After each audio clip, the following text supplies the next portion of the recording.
God bless you. Philip Blair, Torch of Christ Ministries. Right now I'm on the Amazon River in northern Brazil, right outside of Manaus.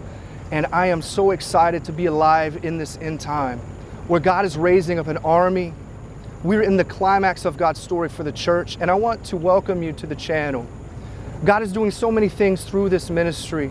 In the last several years, we have gone to almost 40 countries around the world, preaching the gospel, proclaiming the good news, and over 40 major U.S. cities. We do all sorts of different types of ministry. We plant churches. Right now, we have a Torch of Christ Church branch that is in Kenya. We have one that is in India. We have a children's home in Myanmar. And God is wanting to do so much more. And I thank you for standing with us in prayer and praying that only the will of God would be done in our life, and that we would be an honorable example of what it means to walk in faith in this day and age that we are living in, where so much unbelief and doubt runs rampant. We want to be a testament of God's glory and His fidelity. We are so thankful for what He has done. We have been to so many interesting places where I'm excited to say that God has moved in incredible ways. We've seen souls at the altar in tribal villages in India, in churches in the middle of nowhere in Pakistan. We've been to dangerous Muslim communities in the Philippines where they've been ravaged with war and left with nothing. And we went in there shining Jesus, and we left with the children telling us that they loved us. That's what it means to show Jesus through the testimony of our life.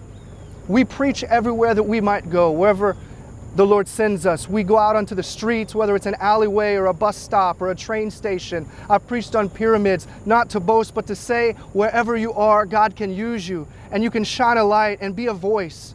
There are people that are all around you, and wherever they might gather, that is an opportunity for you to share the gospel. And that is the challenge that we have lived by. Wherever we might shine that light and show Jesus, proclaiming His message, we'll stop for 10 minutes or 45, and we will do what we can.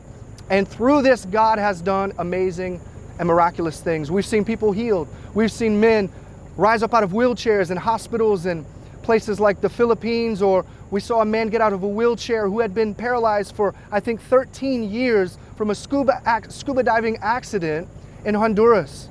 We've been to gang neighborhoods in Honduras where they had said if we had gone there without the people that we were in contact with, that they would have surely killed us and they would have never found our body. We've been in prisons in El Salvador with MS-13 at 18th Street and Mau Mau gangs mixed together, murders and rapists, child molesters and what the world would consider evil men, and yet we preached with power and strength, and we saw grown men fall into our arms in repentance. And that is what it means to follow Jesus, to put your hand to the plow and to believe, no matter what your eyes can see, to truly believe that what God is doing is greater than yourself and He can use anybody. I'm nothing.